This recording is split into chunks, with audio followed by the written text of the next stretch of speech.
CBS News has brand new reporting on Kamala Harris's search for a running mate. Here's something you did know, because we're going to tell it to you for the first time. The list of potential vice presidential candidates now being vetted is now 12. How do we know that? Because Nancy Cordes reported that. She joins us now. Nancy, catch us up. What else can you tell us?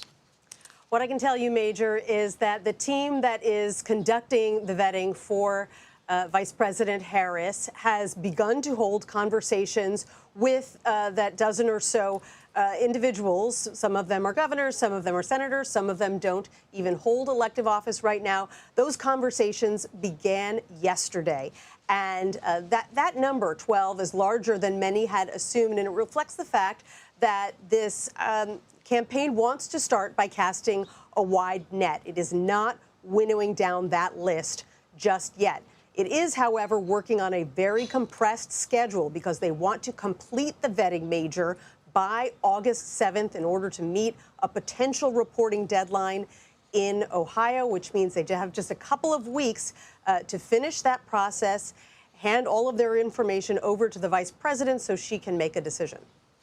Does it in any way, Nancy, reflect a desire for Vice President Harris and those who are running this process to make sure that lots of people are thought about, meaning lots of people are included, so no one feels overlooked in this process? Sort of building out the constituency so everyone feels at least they had a shot. It's almost like you've covered a campaign or two, Major.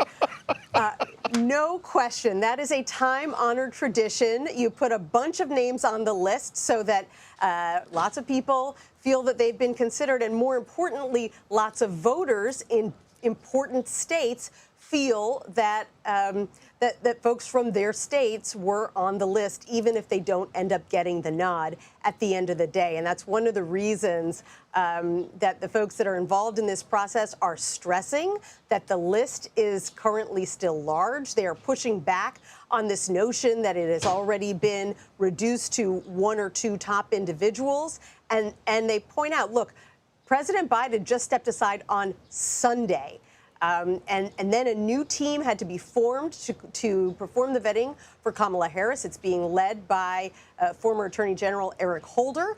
That team was established. And then the initial conversations between members of that team and some of the individuals on this list began just yesterday. So we are really in the infancy of this process. And two cabinet secretaries on that list, as I understand it, correct?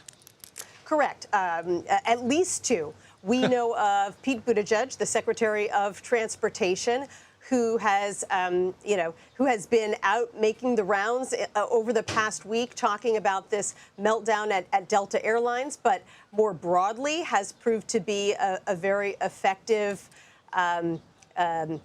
campaign voice when it comes to pushing back, particularly on the new Republican vice presidential nominee, J.D. Vance, rather, and then also Gina Raimondo. She is the Secretary of Commerce. She's had a very successful tenure as the Secretary of Commerce. She helped to push the CHIPS Act through to produce more computer chips here in the United States. She's the former governor of Rhode Island, a longtime ally of the vice president, so not surprising to see her on the list as well.